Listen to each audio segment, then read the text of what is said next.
शौनक आदि ऋषियों ने सूत जी से पूछा, सूत जी ने कथा सुनाई। बोले एक बार की बात है कि नारद जी गए, कहाँ? कैलाश पर्वत। कैलाश पर्वत गए, भगवान शंकर जी की कृपा से वो हिमालय पहुंचे और हिमालय में जाकर एक गुफा में पहुंच गए और एक गुफा में बैठकर वो भजन करने लगे। देखो नारद जी को श्राप है। श्राप क्या है कि वो कुछ ही क्षण तक एक जगह रुक सकते हैं, वो कहीं भी एक जगह बैठ नहीं सकते। एक जगह उनको रुकने का श्राप है कि आप एक जगह नहीं रुकोगे। पर भगवान शंकर की कृपा से वो हिमालय पर गए और एक गुफा पर बैठे और भगवान शिव का नाम जपने लगे और नाम के प्रभाव से वह श्राप भी जैसे समाप्त हो गया। सुमिरत हरि श्राप गति बांधी, मानो श्राप की गति को बांध दिया। भगवान का नाम जप करने लगे। जप करते करते भगवान का नाम जपते जपते नारद जी की ऐसी समाधि लगी कि इंद्र डर गया। मन में विचार किया कहीं ये नारद जी ज्यादा तप किए, ज्यादा भजन किए, तो कहीं ऐसा ना हो कि मेरी गद्दी चली जाए। सबसे हल्की गद्दी किसकी है? इंद्र की। आप थोड़ी सी पूजा करने लगो, थोड़ी सी शिव जी की चर्चा करने लगो, राम जी की चर्चा करने लगो, तो इंद्र का सिंहासन डोलने लगता। किसी ना किसी तरीके से आपकी पूजा में विघ्न डालने लगता। पर ये विघ्न भी क्यों आते हैं? विघ्न आते हैं परीक्षा लेने के लिए।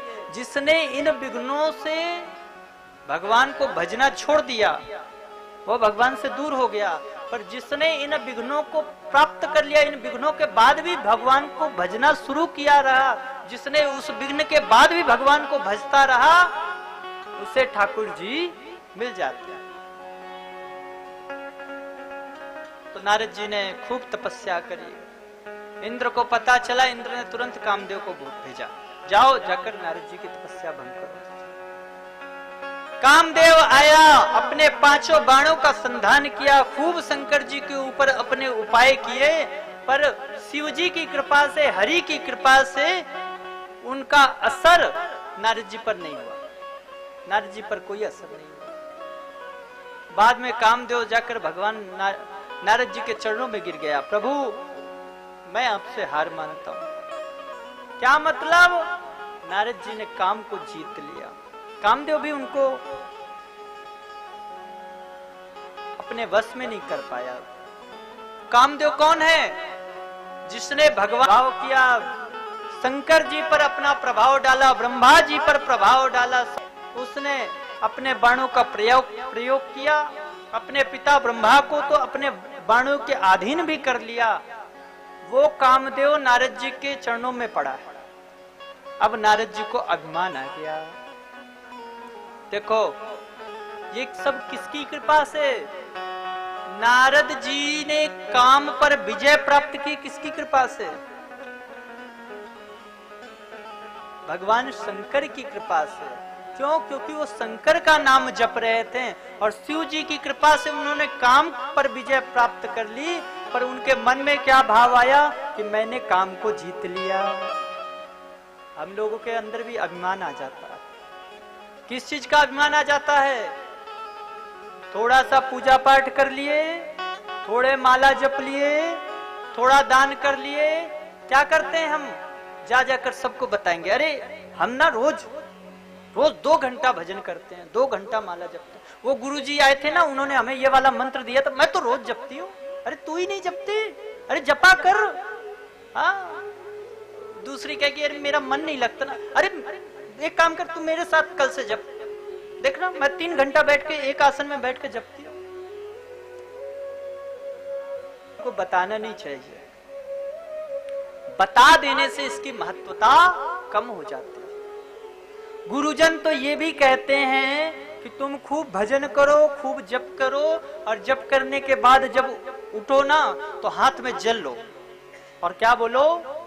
शिवार्पण मस्तु। हमने जो भी भजन किया उसको डिपॉजिट कर दो। किसको डिपॉजिट कर दो? जैसे हम पैसा रुपया खूब कमाते हैं और खूब कमा के कहाँ रखते हो? घर में। घर में रखना भी मत महाराज, चोर बदमाश बहुत आते हैं। आपके यहाँ का पता नहीं, पर आजकल हमारे चित्रकूट साइड रोज ड्रोन उड़ रहे हैं। तरह तरह के तरीके भी चोर लोग भी ढूंढते हैं। तो यह जो पुण्य रूपी धन हमने कमाया है, इस पे भी बहुत लोगों की नजर रहती। क्या नजर? अभिमान। जब अभिमान आ जाता है ना, तो यह हमारे पुण्य को क्षीण कर देता है।